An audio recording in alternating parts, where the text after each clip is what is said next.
Muitas vezes nós achamos que os salmos são todos eles escritos por Davi, mas não é verdade. Há vários compositores em salmos, e Moisés é um deles. Ele escreveu esse salmo, o salmo de número 90, e o salmo de número 90, ele abre o quarto livro dentro do livro dos Salmos, porque o livro dos Salmos, na verdade, ele é subdividido em 5 pequenos livros.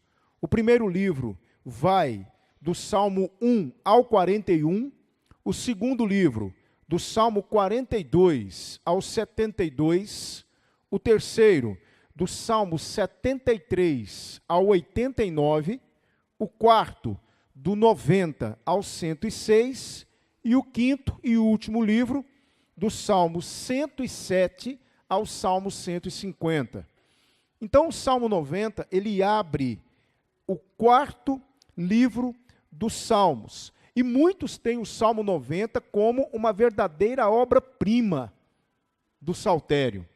Um escritor cristão chamado Isaac Taylor, ele descreveu o Salmo 90 como, talvez, a mais sublime das composições humanas, o mais profundo em relação aos sentimentos, o mais imponente na concepção teológica e o mais magnificente na descrição de imagens. O que me chama a atenção é o contexto no qual esse salmo foi escrito.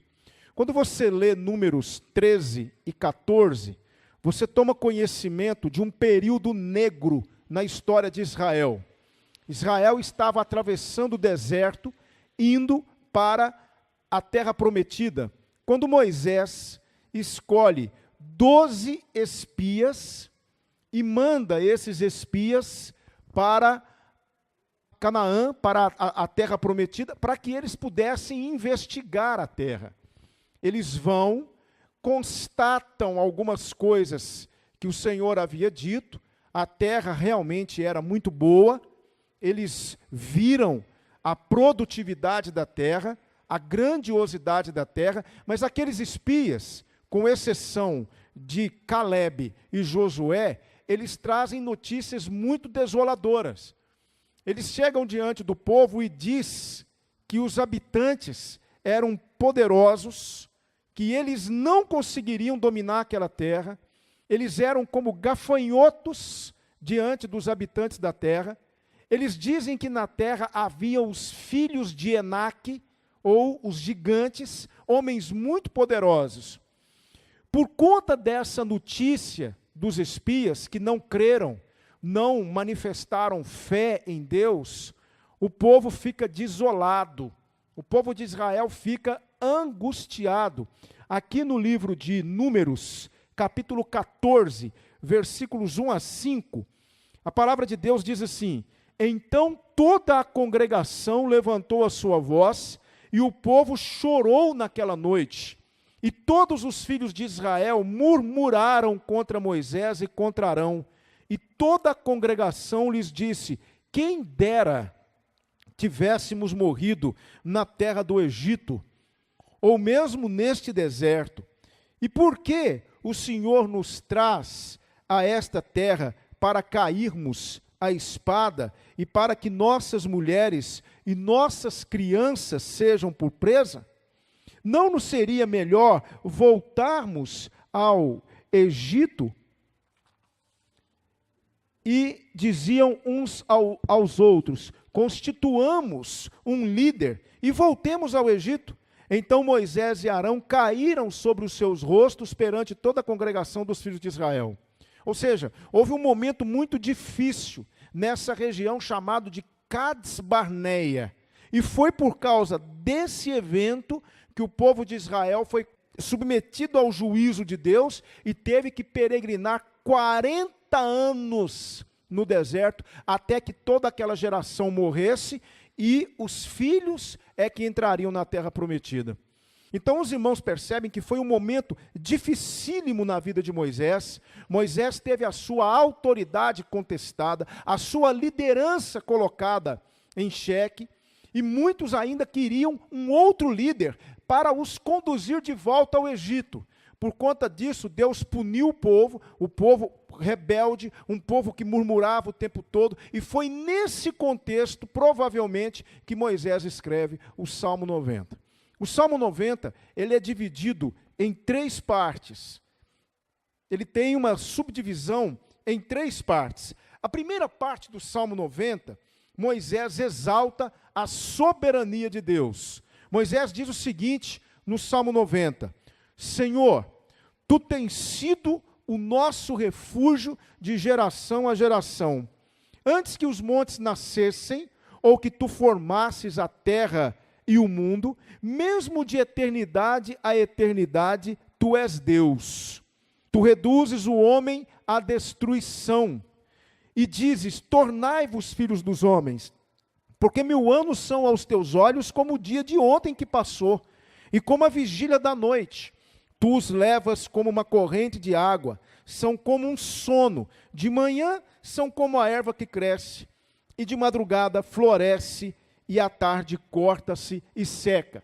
Num primeiro momento, nesse salmo, Moisés exalta a soberania de Deus. Ele diz que Deus é o refúgio de Israel de geração em geração.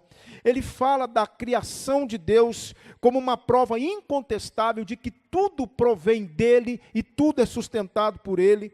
Ele diz que ele, Deus, tem o poder de reduzir ao homem ao pó da terra e trazê-lo de volta, porque Deus é soberano. Moisés, irmãos, no seu relacionamento com Deus, ao longo desses 40 anos de caminhada com Deus, Moisés, ele foi percebendo quem Deus era, ele foi conhecendo a Deus, ele foi desenvolvendo dentro do seu coração uma percepção real de quem Deus era. Ele vai dizer, porque 1000 anos são aos teus olhos como o dia de ontem que passou, ou como a vigília da noite. Uma vigília tinha 4 horas. Então, para Moisés, Deus, o tempo para Deus, 1000 anos, era como uma vigília da noite para um homem sonolento. Moisés está aqui mostrando que ele, paulatinamente, foi adquirindo um conhecimento real, profundo e verdadeiro do Senhor Deus. E isso é uma coisa muito importante dentro do tema que nós estamos propondo para essa noite, porque Moisés foi aprendendo a viver. Moisés, ele foi realmente descobrindo como viver diante de Deus, principalmente enfrentando as dificuldades que ele enfrentava, as lutas que ele enfrentava, porque não era fácil você conduzir mais de 1 milhão de pessoas pelo deserto, pessoas que reclamavam o tempo todo, que murmuravam o tempo todo, pessoas que o tempo todo estavam insatisfeitas, pessoas que o tempo todo estavam voltando os olhos para o Egito, apegados ao Egito. Mas Moisés foi aprendendo a viver dentro desse contexto, porque ele foi adquirindo um conhecimento de Deus. E essa é a primeira coisa que eu quero trazer para nós, igreja do século 21, porque nós precisamos, irmãos, entender que viver a vida do jeito certo não é simplesmente realizar nossos sonhos, não é adquirir coisas, não é vencer profissionalmente. Viver a vida do jeito certo implica em pelo menos 3 situações, e essas 3 situações eu vejo no Salmo 90. E a primeira coisa que eu descubro aqui, quando Moisés faz esse relato dos versículos 1 a 6, exaltando a soberania de Deus, mostrando que Deus é soberano, que Deus é poderoso, que Deus tem o controle de todas as coisas, que tudo está debaixo da coordenação de Deus, do propósito de Deus, e que ao longo de todas as eras, Deus sempre foi, é e continuará sendo nosso refúgio. Meus irmãos, isso me ensinou uma coisa muito importante, que eu gostaria de compartilhar com você. E a primeira coisa é essa: só se vive a vida do jeito certo, tendo uma correta compreensão acerca de quem Deus é. Não importa qual seja o seu grau de escolaridade, não importa quais sejam os bens que você possui, não importa, meu querido irmão, onde você estudou, quais são os diplomas que você tem. O que nos faz viver a vida do jeito certo é termos uma compreensão correta de Deus. é entendermos quem Deus é verdadeiramente. Foi o que aconteceu com Moisés. Por que eu estou dizendo isso? Porque hoje existe tantas e tantas e tantas ideias contraditórias e erradas acerca de Deus. Deus é retratado, Deus é apresentado hoje para as pessoas de uma maneira tão errada. Deus é mostrado de formas tão absurdas, que não ter uma compreensão exata acerca de Deus pode colocar em risco a nossa sobrevivência, a nossa vida diante dele. Você só vai viver a vida do jeito certo quando você tiver uma compreensão, uma percepção exata de quem Deus é. Por exemplo, para muitas pessoas, Deus é um curandeiro. Porque a única coisa que Deus sabe fazer é curar enfermidades. E aqui eu não quero dizer para você que Deus não possa fazer isso. Ele pode fazer. Se for da vontade dele, se atender os propósitos dele, porque ele é soberano, não se esqueça disso. Todas as vezes que você for entender Deus, coloque sempre como ponto principal o fato de que ele é soberano. Quando nós entendemos que Deus é soberano, nós entendemos o porquê de muitas coisas. Mas para muita gente, a única coisa que Deus sabe fazer é curar enfermidades. Então as pessoas vão até ele unicamente para serem curadas de alguma enfermidade. E eu sinto dizer uma coisa para você: Deus não é isso. Deus não é um curandeiro. Deus não é um expert em curar enfermidades. Ele é soberano e ele tem todo o poder para curar. Mas entenda que tudo precisa acontecer de acordo com os propósitos dele. Por isso que tem tantas pessoas se frustrando e vivendo a vida do jeito errado. Por quê? Porque não tem uma compreensão de quem Deus é verdadeiramente. Eu repito, eu não tenho dúvidas do poder de Deus. Sei que Deus pode curar, mas eu também sei que ele pode não curar. Sei que Deus pode dizer sim à minha oração, mas eu também sei que ele pode dizer não. Então nós precisamos entender quem é Deus, compreender quem é Deus, e Moisés foi tendo essa percepção. Tem gente que acha que Deus é um banqueiro, um homem de negócios. Se você fizer um investimento tal, você vai receber com juros e correção monetária. É por isso que tem tanta gente se sacrificando, porque acha que a única coisa que Deus quer dele é dinheiro. Escute, o nosso Deus é Senhor da prata e do ouro, ele não precisa do seu dinheiro. Ele não se vende, nós falamos isso semana passada, você não compra Deus com ofertas rechonchudas. Ele não se deixa convencer, sabe por quê? Porque ele olha para o seu coração. E Provérbios diz que de lá saem as fontes da vida. Então não se engane com Deus, Deus não é homem de negócios. Que negócio é esse de achar que Deus só quer dinheiro, dinheiro, dinheiro, dinheiro, dinheiro? Essa é uma compreensão errada dele. E quem conhece Deus dessa forma é mais pobre do que pensa. Porque o nosso Deus não é um banqueiro, ele não é um homem de negócio, ele não barganha com você. Quando você serve a Deus, entenda que você está fazendo isso devido a um privilégio que ele te dá. Servir ao Senhor é um privilégio que ele me dá. Quem disse? Onde está escrito que Deus precisa de nós? É um privilégio que ele me dá.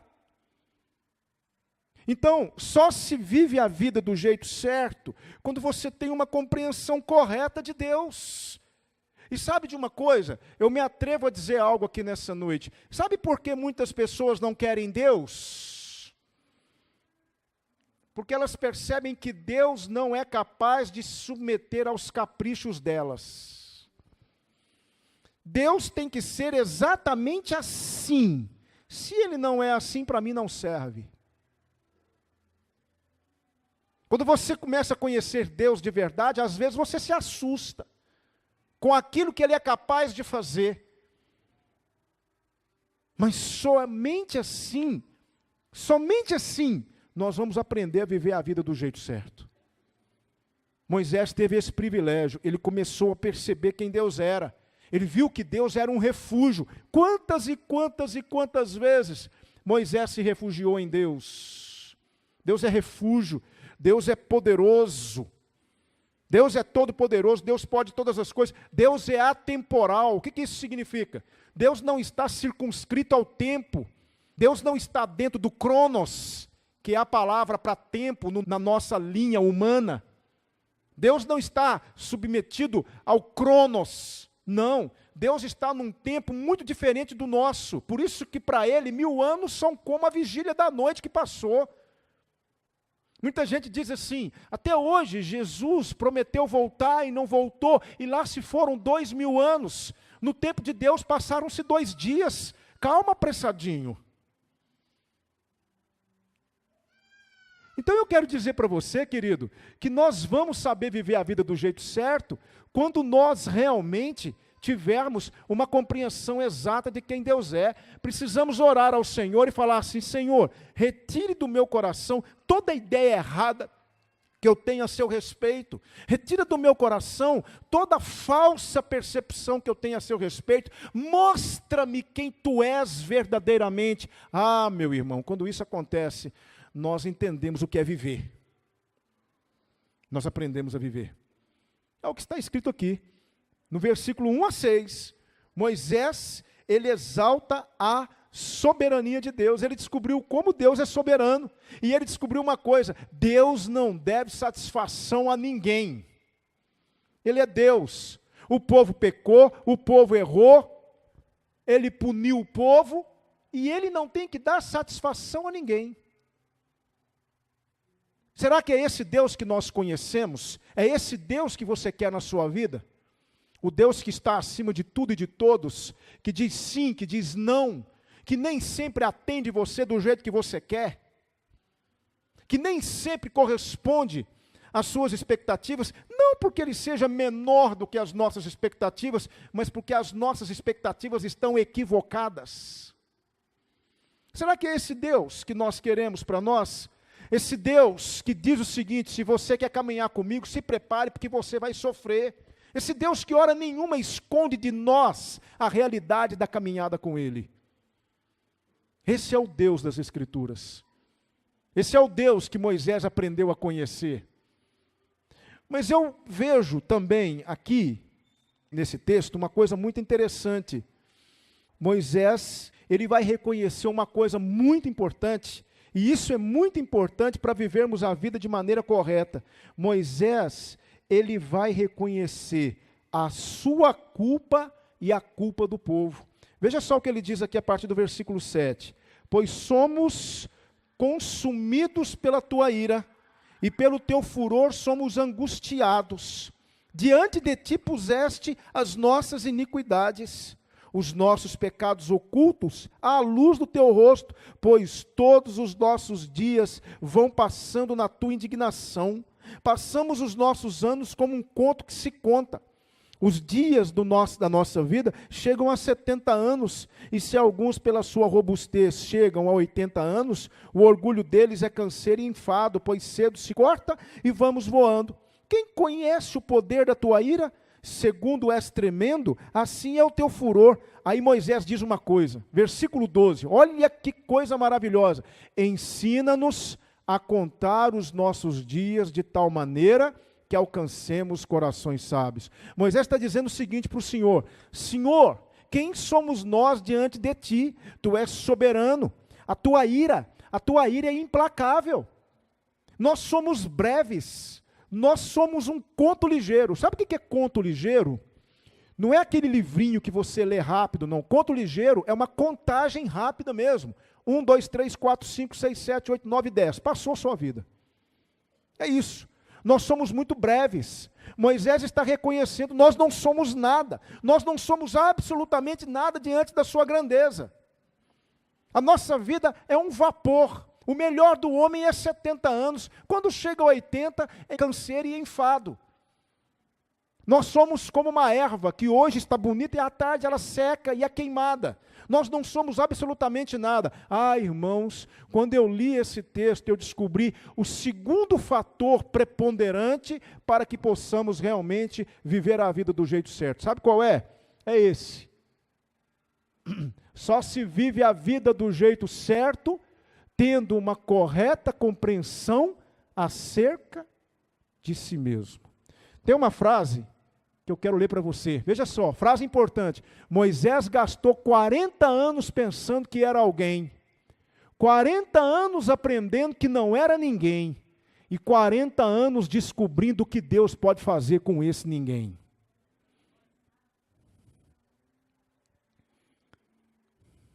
Moisés descobriu uma coisa: eu não sou nada. Eu sou um vapor que desvanece. Está aí o segredo para você viver a vida do jeito certo. Reconhecendo a distância entre você e Deus. Reconhecendo que nós não somos absolutamente nada diante desse Deus. Nós precisamos nos conhecer, irmãos. Precisamos perder o medo de saber quem somos. Precisamos pedir a Deus: Senhor, mostra para mim quem eu sou. Não permita que eu viva enganado por mim mesmo, achando que entre eu e o Senhor estamos tudo bem, que estamos caminhando junto, se não estamos. O povo de Israel agora estava vivendo um momento difícil. Deus estava deixando o povo por um momento longe dele, para que o povo percebesse o tamanho, a gravidade dos erros que havia cometido. Meu querido irmão, nós corremos o risco o tempo todo de acharmos, por causa da vaidade que nos cerca, de que realmente nós somos a cereja do bolo. Não somos absolutamente nada. Ai de nós se não fosse a graça e a misericórdia e o amor de Deus para conosco. Ai de nós. Ai de você se não fosse a misericórdia de Deus na sua vida. Sabe por que aquele povo atravessou 40 anos e foi para a terra prometida? Unicamente por causa da misericórdia de Deus. Sabe por que eu estou aqui 30 anos depois da minha conversão, cuidando da igreja de Jesus? Unicamente por causa da misericórdia de Deus. Sabe por que Ele tirou você desse mundo nefasto e colocou você diante dEle? Unicamente por causa da misericórdia dEle. Eu tenho que entender uma coisa: eu não sou ninguém. O grande X da questão é que Deus usa ninguéms. Porque o poder está nele e não em nós. Entende? É por isso que, com todo respeito, quando alguém chega perto de mim e fala assim: ô pastor, faz uma oração forte para mim, eu falo assim: eu não faço oração forte. Sabe por quê? Porque eu não sou forte. Forte é quem ouve a oração, não quem faz. Não existe oração forte, porque não existe ninguém forte. Forte é quem ouve. O Todo-Poderoso de Israel. Eu não sou nada, eu não sou ninguém. Davi vai dizer o seguinte: eu sou um cão morto, eu sou uma pulga. É isso que Moisés está fazendo aqui, a partir do versículo 7. Ele está dizendo: nós somos consumidos pela tua ira, o teu furor somos angustiados. Ele vai dizer no versículo 11: quem conhece o poder da tua ira, segundo és tremendo, assim é o teu furor. Moisés está percebendo o seguinte: Senhor, tu és justo, e nós somos injustos, pecadores, falhos, nós erramos, nós pecamos, tenha misericórdia de nós, tenha misericórdia de nós. Que Deus tenha misericórdia do povo dele nessa terra, gente. Que Deus tenha misericórdia de nós, igreja. Porque se não for misericórdia de Deus, que se renova a cada manhã, o que é que Jeremias disse? Seríamos consumidos. Quando você abre os olhos e você sente aquele ar da manhã, e você percebe que está tudo bem com você, saiba de uma coisa: misericórdia de Deus. Quando você levanta, toma o seu café quentinho, e troca de roupa e vai para o seu trabalho, misericórdia de Deus. Quando você chega no seu trabalho e trabalha 8 horas por dia, às vezes um pouco mais, e você chega em casa, e você senta no sofá, e você diz assim: nossa, eu estou muito cansado, misericórdia de Deus, porque você trabalhou o dia inteiro. Aí você toma aquele banho e janta, e aquela janta gostosa, cheirosa, e enquanto você está jantando, você está, na verdade, usufruindo o produto da misericórdia de Deus. E aí você vai dormir, e você faz a sua oração, E você lê um livro, não sei o que você faz antes de dormir, mas você dorme, fecha os seus olhos, e durante toda aquela noite seu coração bate, você respira normalmente, todo o seu corpo está ali, embora você esteja naquele momento desligado, você esteja no sono, mas tem alguém cuidando de você enquanto você está dormindo, tem alguém fazendo seu sangue circular pelas artérias, tem alguém fazendo seu coração bater, tem alguém fazendo com que esse processo de respiração aconteça. Quem é? É Deus, é misericórdia. Não existe, irmãos, não existe nada em nós, entendamos isso, Deus está trazendo isso à tona de novo, não existe nada em nós que leve Deus a nos abençoar. Ele abençoa porque Ele é misericordioso, porque Ele é bondoso, porque Ele é gracioso, porque Ele é compassivo, porque Ele é longânimo, porque Ele é benigno. A Ele toda a glória. Entende? É isso que Moisés está dizendo aqui. Moisés está reconhecendo a culpa dele e a insignificância dele. É isso que nós somos. Nós somos insignificantes diante da majestade desse Deus. Por isso eu preciso me agarrar nele, por isso Ele é o meu refúgio. Porque ai de mim se não for o Senhor. Ai de nós se não for o Senhor. Ai de nós. Ai de você essa semana se não for o Senhor. Viver nesse mundo louco, conturbado, violento.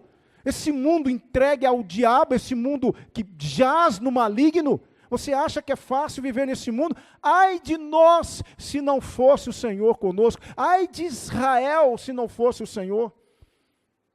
Ai de Israel, se não fosse a graça e a misericórdia de Deus. Então eu aprendo essa segunda lição aqui. Eu aprendo que só se vive a vida do jeito certo, tendo uma correta compreensão acerca de si mesmo.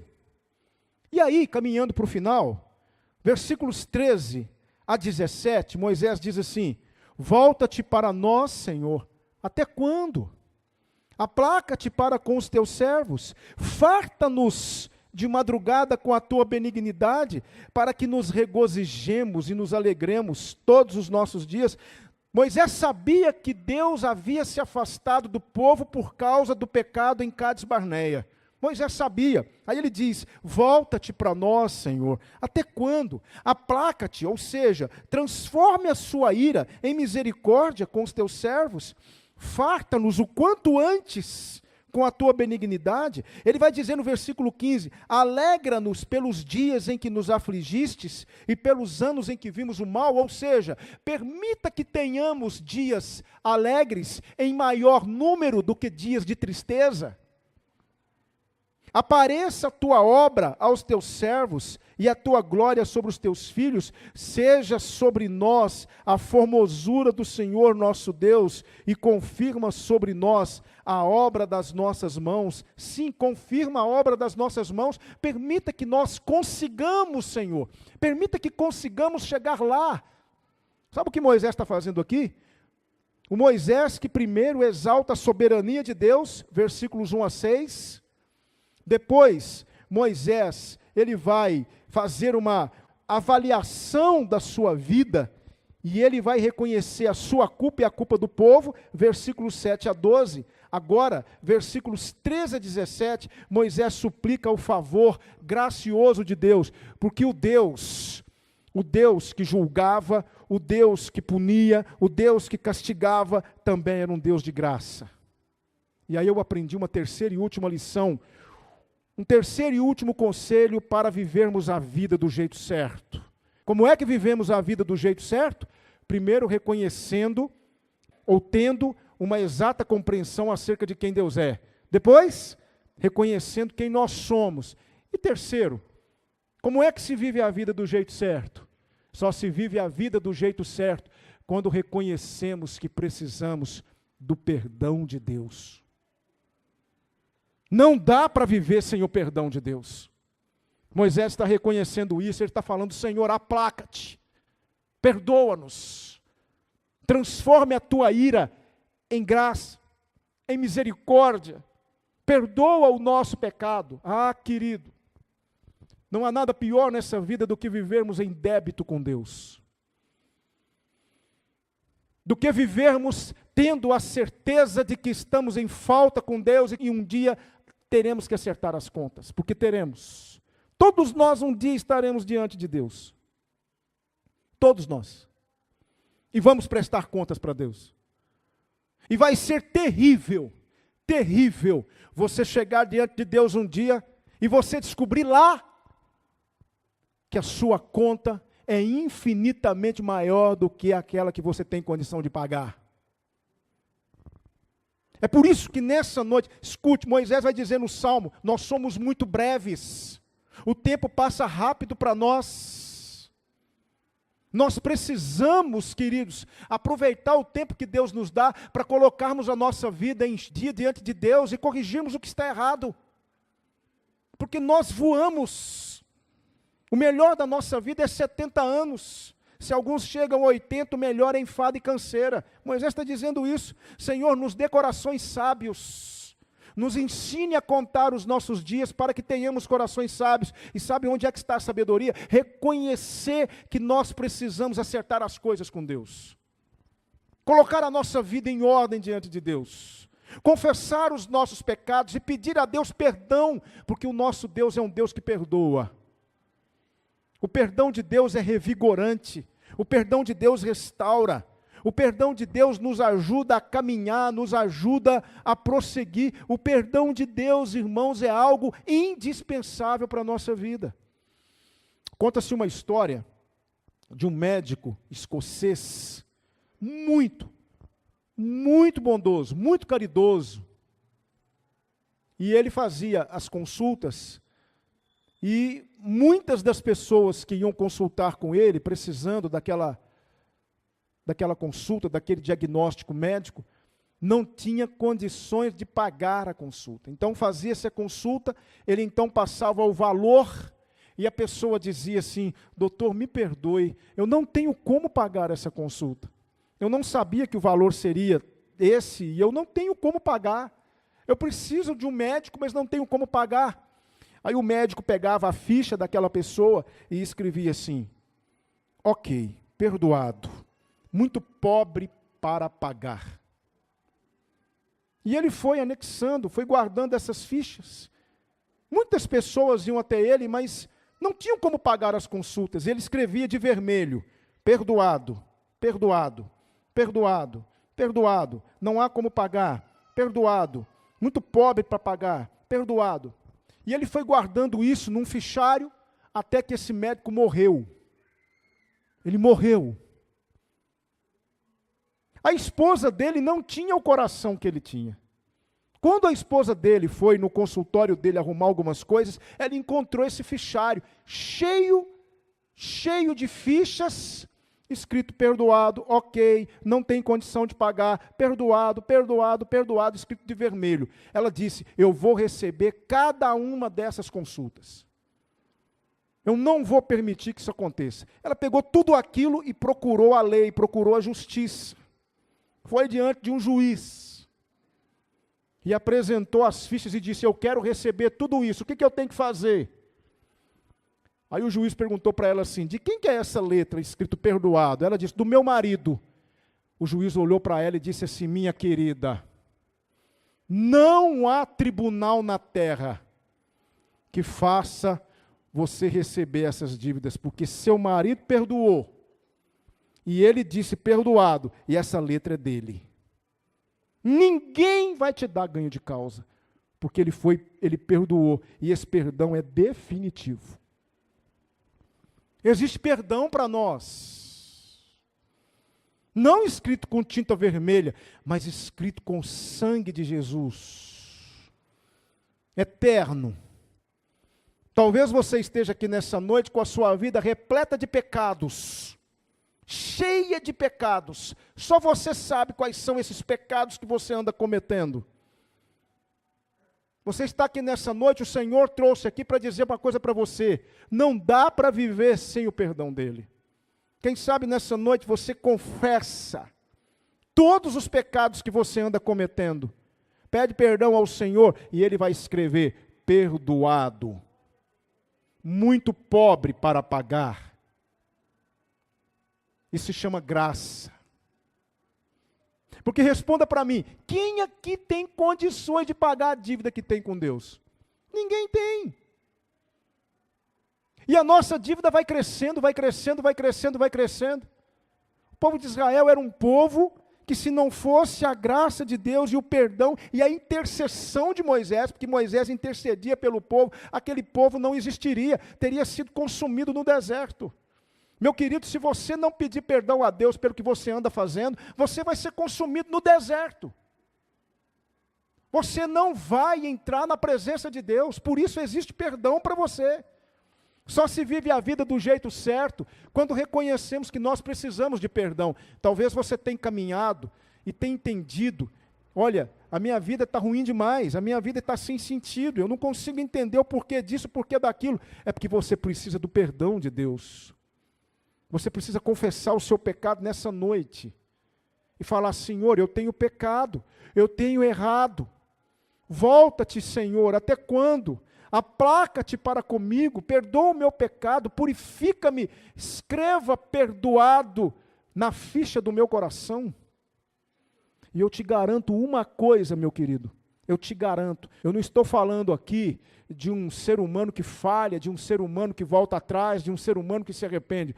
Eu garanto para você, eu estou te dizendo, eu estou te falando acerca de alguém que, quando perdoa, perdoa mesmo. E a Bíblia diz que ele ainda não só perdoa, mas ele se esquece de todos os seus pecados e não se lembra dele mais. Igual aquele servo aquele pastor que estava pregando e contou a história de um homem que se encontrou com o Senhor e disse: Senhor, perdoa meu pecado. E o Senhor disse: está perdoado, siga a sua vida.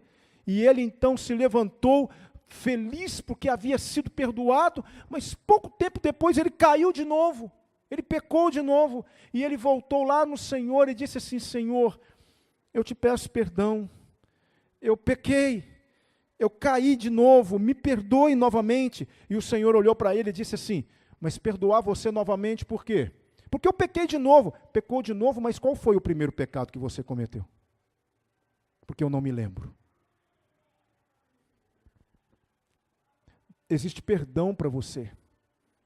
Existe alguma área na sua vida que precisa de acerto com Deus? Você tem vivido a sua vida corretamente diante de Deus, ou você precisa do perdão de Deus? Eu tenho uma ótima notícia para você. Deus, o Deus que perdoou o povo de Israel, o Deus que perdoou todos os erros daquele povo e que conduziu aquele povo para a terra prometida, e esse povo está lá até hoje, esse Deus está aqui nessa noite e Ele pode perdoar você. Você precisa confessar e dizer: Senhor, assim como Moisés, Senhor, volta-te para mim, Senhor, até quando? Aplaca-te para com o teu servo, farta-me de madrugada com a tua bondade, para que eu me regozije e me alegre todos os dias. Alegre-me, Senhor, mais do que os dias de tristeza e angústia que tomaram conta do meu coração. Apareça a tua obra para a minha vida, seja sobre mim a formosura do Senhor. Confirma em mim a obra das tuas mãos, confirma em mim a obra das tuas mãos. Nós estamos parafraseando, mas esse salmo é para nós. Como é que está a sua vida hoje diante de Deus? Você precisa do perdão de Deus? Você precisa confessar algum pecado? Precisa colocar alguma coisa em ordem diante do Senhor? Ele está te dando essa oportunidade, porque lembre-se, você é breve. Talvez você não tenha uma outra oportunidade para acertar as coisas com Deus. Ele está aqui nesta noite, acerte as coisas com Ele, peça perdão ao Senhor. Esse é o jeito certo de viver a vida. Viver a vida sabendo que você está debaixo da graça e do perdão de Deus. E mesmo que você venha errar, saiba que o Senhor é misericordioso e pode perdoar você novamente. Você não gostaria nessa noite de orar comigo, confessando os seus pecados e acertando a sua vida com Deus nessa noite? Se você deseja fazer essa oração comigo, eu vou te dar essa oportunidade agora. Feche seus olhos e fale com Deus. Fale com o Senhor. Fale assim: Senhor, eu estou em pecado, eu estou errando, eu estou cometendo falhas atrás de falhas. Mas o povo de Israel também pecou muito. O povo de Israel foi desobediente. O Senhor perdoou o pecado daquele povo. Eu sei que o Senhor pode perdoar o meu pecado também. Eu te confesso os meus pecados, eu sou pecador, eu tenho falhado, eu tenho errado. Eu não mereço a sua graça, eu não mereço o seu amor, eu não mereço a sua misericórdia. Eu tenho cometido pecados gravíssimos, mas eu sei que a tua graça, ela superabundou onde o meu pecado abundou. Eu preciso do teu perdão. Eu quero viver a vida do jeito certo. Eu quero viver a vida reconhecendo quem tu és. Permita-me que eu te conheça. Permita-me que eu tenha uma exata compreensão acerca de quem tu és. Permita-me também que eu tenha uma exata compreensão acerca de quem eu sou. Mostra-me, Senhor, quem eu sou. Coloque-me diante dos meus próprios olhos. Não me poupe de mim mesmo. Tira do meu coração o medo de descobrir quem eu sou, e descobrir as minhas falhas, e descobrir os meus erros. E, Senhor, perdoe todos eles, todos os erros que eu tenho cometido, todas as falhas que eu tenho cometido, porque eu quero o teu perdão, eu preciso dele. Eu tenho vivido a vida do meu jeito, eu tenho vivido a vida do jeito errado. Eu tenho vivido a vida cometendo erros atrás de erros, achando que no final tudo vai passar despercebido, mas eu sei que não vai, porque tu não és Deus que fecha os olhos para o pecado. Eu preciso do teu perdão, Senhor. Colocar em ti, sobre ti, esse fardo, para que o teu fardo esteja sobre mim. Perdoa o meu pecado, Senhor. Perdoa todos eles. Faça de mim uma nova criatura, muda minha vida, muda meu coração, coloque-me de pé diante do Senhor, permita que eu caminhe, permita que eu cresça, permita que eu amadureça diante do Senhor.